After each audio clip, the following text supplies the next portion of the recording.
नमस्कार, गोरखपुर न्यूज में आप सभी का स्वागत है। मैं हूं मोहम्मद तबरेज सिद्दीकी। गोरखपुर, लखनऊ समेत कई जिलों में इनकम टैक्स डिपार्टमेंट ने बड़ी रेड की है। ये छापा रियल एस्टेट कारोबार से जुड़े ऑर्बिट ग्रुप पर पड़ा है। इनकम टैक्स डिपार्टमेंट के ज्वाइंट कमिश्नर आलोक सिंह और रविंद्र कौर सैनी के नेतृत्व में टीम सुबह लगभग 9 बजे सिविल हरिओम नगर सिविल लाइंस स्थित ऑर्बिट ग्रुप के डायरेक्टरों के निवास पर पहुंची और जांच पड़ताल किया। इसके साथ ही टीम ने हरिओम नगर स्थित समूह के दोनों निदेशकों अभिषेक अग्रवाल और आनंद मिश्रा के घर जांच पड़ताल की। जांच के दौरान फिलहाल दोनों निवेशकों का मोबाइल फोन भी बंद था। इसके अलावा मेडिकल कॉलेज रोड स्थित ऑर्बिट अपार्टमेंट स्थित दफ्तर भी टीम पहुंची है। इतना ही नहीं, गोरखपुर के अलावा लखनऊ स्थित आवास समेत कई जिलों में ऑर्बिट ग्रुप के ठिकानों में रेड किया गया है।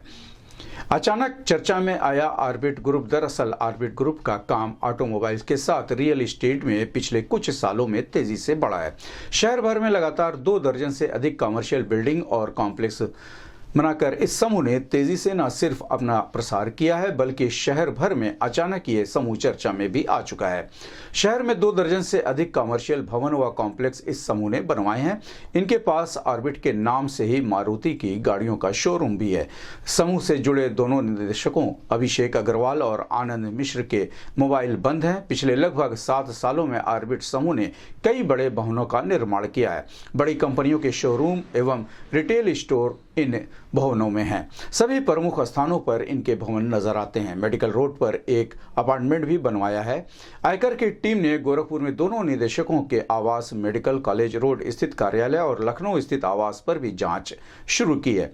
बताया जाता है कि अधिकतर संपत्तियां इस समूह के बारे में एक बात चर्चित है कि जो भी भवन ये बनवाते हैं उसे किराए पर ही देते हैं। आमतौर पर भवन बनाकर लोग बेचते हैं और पूंजी निकालकर दूसरे प्रोजेक्ट पर काम करते हैं, लेकिन ये समूह बिल्डिंग बनाता है और उसके किराए पर देता है।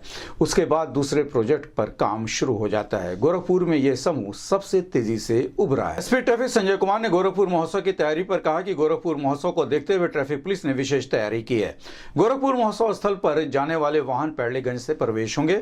उनके वाहनों को कोर्टयार्ड के पीछे की तरफ से पार्क करवाया जाएगा, क्योंकि गोरखपुर महोत्सव के सामने भी पार्किंग स्थल बना हुआ है, वहां पर भी वाहनों की पार्किंग होगी।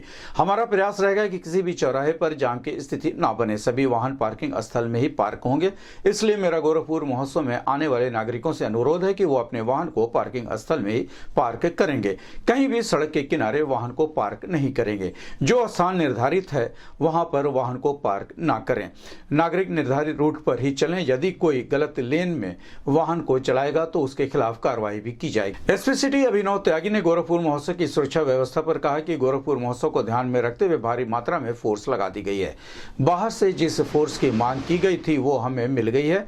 महोत्सव में जहां जहां भीड़ ज्यादा होगी वहां पर ड्यूटी लगाया गया है। इसमें भारी संख्या में महिला फोर्स की भी ड्यूटी लगाई गई है, जिससे जो भी महिलाएं गोरखपुर महोत्सव में आए हैं वो अपने आप को सुरक्षित महसूस करें। वहां पर ट्रैफिक की व्यवस्था भी की गई है, जिसमें हमारा प्रयास रहेगा कि कहीं पर भी जाम ना लगे। सीसीटीवी कैमरा व ड्रोन से लगातार मॉनिटरिंग की जाएगी। प्रयास रहेगा कि कोई भी घटना महोत्सव के दौरान ना हो। उन्होंने कहा कि बॉलीवुड नाइट के दौरान अलग से फोर्स लगाई गई है। हमारा प्रयास है कि उसी दिन कोई भी सड़क पर जाम ना लगे। इस संबंध में गोरखपुर न्यूज से बात करते हुए एसपी सिटी अभिनव त्यागी ने कहा, गोरखपुर महोत्सव के महत्व को ध्यान में रखते हुए एसएसपी महोदय के निर्देशन में हमारे द्वारा डिटेल में फोर्स लगा ली गई है। बाहर से भी जो फोर्स रिक्वेस्ट की गई थी वो सारी हमें मिल गई है। उनके ड्यूटी पॉइंट्स ये देखते हुए कि कहाँ ज़्यादा भीड़ होगी उनको स्थापित किया गया है। इसमें महिला फोर्स का भी काफ़ी बड़े पैमाने पर लगाई जा रही है, जिससे जो भी महिलाएं मौसम में आना चाहें वो सेफ महसूस करें। ट्रैफिक एवं पार्किंग की व्यवस्था भी पूरी कर ली गई है। ट्रैफिक का कुछ डाइवर्जन प्लान एसपी ट्रैफिक साहब द्वारा दिया गया है, जिसमें ये सुनिश्चित किया जाएगा कि कहीं भी जाम ना लगे मौसम के कारण। इसके अलावा सीसीटीवी कैमरास और ड्रोन से लगातार मॉनिटरिंग की जा रही है और तीनों दिन महोत्सव की मॉनिटरिंग की जाएगी और सुनिश्चित किया जाएगा कि किसी प्रकार की कोई भी घटना महोत्सव के दौरान ना हो। सर, बॉलीवुड नाइट दौरान काफ़ी भीड़ हो जाती है, गैदरिंग हो जाती है, इसको लेकर किस तरह से? बॉलीवुड नाइट और जो अन्य के जिस दिन भी महत्वपूर्ण इवेंट है उस दिन की पूरी तैयारी कर ली गई है। उस दिन का रूट प्लान चार्ट किया गया है, जिससे कौन व्हीकल्स के कैसे मूवमेंट होंगे और कौन सा व्हीकल अलाउ नहीं किया जाएगा उसकी प्लानिंग कर ली गई है। पार्किंग की जो व्यवस्था थी उसके चारों गेट पे पार्किंग के अंदर पुलिस व्यवस्था है। ये सुनिश्चित कराया जाएगा कि किसी प्रकार की कोई भी ट्रैफिक की समस्या एवं अन्य समस्या उस दौरान न आए। कांग्रेस पार्टी के पूर्व प्रदेश अध्यक्ष अजय कुमार लल्लू ने विभिन्न मांगों को लेकर मंडलायुक्त को ज्ञापन प्रेषित किया, जिसके संबंध में कांग्रेस पार्टी के पूर्व प्रदेश अध्यक्ष अजय कुमार लल्लू ने बताया कि तमकुही राज्य से बनारस NH 727B सड़क के लिए जमीन के अधिग्रहण की शुरुआत शासन व प्रशासन ने शुरू की है। इसमें किसानों को सर्किट रेट के हिसाब से मुआवजा मिलना चाहिए। सरकार व प्रशासन किसानों को उचित मुआवजा नहीं देने का काम कर रही है। इस भीषण ठंड में किसान धरने पर बैठे हैं। यदि कोई जमीन क्रय व विक्रय होता है तो सर्किल रेट के हिसाब से मुआवजा मिलता है। हर जगह 2023-2024 का सर्किल रेट चल रहा है। तमकुही राज तहसील में जहां जमीन अधिग्रहण हो रहा है वहां पर 2022-2023 के अंतर्गत चल रहा है। वहां पर सर्किल रेट से मिलने के बजाय पूरी सरकार 68 लाख रुपए हेक्टेयर के हिसाब से जमीन ले रही है। इसलिए सरकार को जमीन के सर्किल रेट से पैसा देना चाहिए। हम लोगों ने सभी अधिकारियों से बात की है, अभी तक इस समस्या का हल नहीं हो पाया है। प्रशासन कम पैसा देकर किसानों की जमीन लेना चाहती है। इस समस्या का जब तक हल नहीं होगा जब तक हम लोग आंदोलन करते रहेंगे। इस संबंध में गोरखपुर से बात करते हुए कांग्रेस पार्टी के पूर्व प्रदेश अध्यक्ष अजय कुमार लल्लू ने कहा, कोई राज्य से बनारस NH 727B सड़क के लिए जमीन के अधिग्रहण की शुरुआत सरकार और प्रशासन ने की है। जो किसानों को उचित मुआवजा मिलना चाहिए, सर्किल रेट के हिसाब से मिलना चाहिए, वह प्रशासन और सरकार किसानों को उचित मुआवजा देने का काम नहीं कर रही है। 4 दिन से आंदोलन चल रहा है। इस ठंड के ठिठुरन में किसान धरने पर बैठे हैं रामकोला चट्टी में।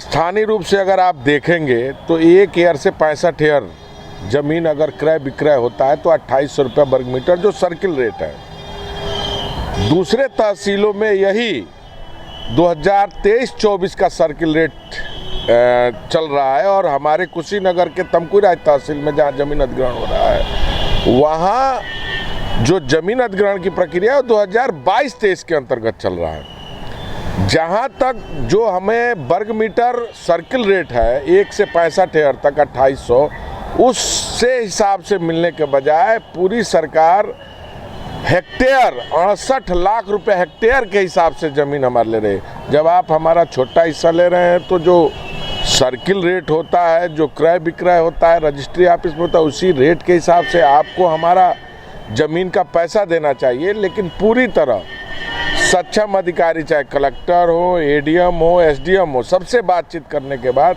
अब तक उस समस्या का निस्तारण नहीं हो पाया है। लगभग 10 गांव से अधिक गाजीपुर, हरिहरपुर, सरेया, डुब्बा, रकबा, निरौगंज ऐसे तमाम गांव जो पड़ रहे हैं उसके अंतर्गत, वो तमाम गांव के लोगों को जबरन बिना रेट बताए सादे कागज पर दस्तखत करा लिया है तहसील प्रशासन ने। और उनके खातों में बहुत कम 3000, 2000, 1-1000 रुपये तक का मुआवजा देकर वह उनकी ज़मीन पर कब्जा करना चाहती है, उनकी ज़मीन को छीनना चाहती है।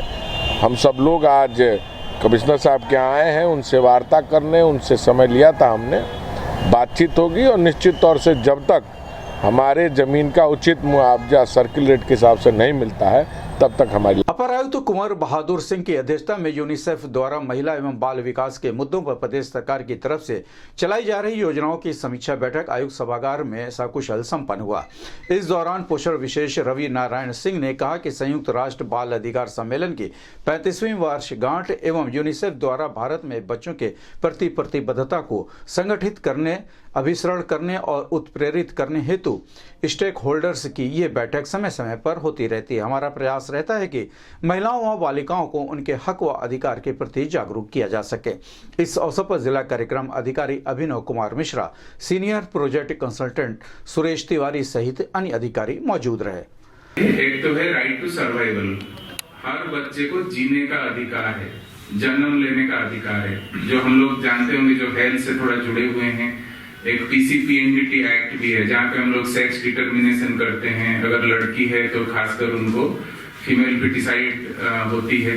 तो उस तरह का जो कानून देश में बने हैं वो इसी तरह का बड़े कानून से ही उसको डिराइव करके बनाया गया है, जहाँ पे हर बच्चे को सर्वाइवल राइट्स है irrespective of their sex and all, और हर बच्चे को एक डेवलपमेंट राइट्स भी है। इसका मतलब है कि उसको कैसे अच्छे तरीके से विकास होगा उस बच्चे का, उसका भी अधिकार बच्चों को प्राप्त है। तो सर्वाइवल हुआ, बच्चे जीवंत रहे नहीं, उनका विकास भी कैसे होगा उसको भी अंगीकार किया गया है और उस तरह का कार्यक्रम को भी हमारे देश में चलाया जा रहा है। तो ये दो राइट्स के बारे में हम लोग जानते हैं कि सर्वाइवल और डेवलपमेंट। तीसरा राइट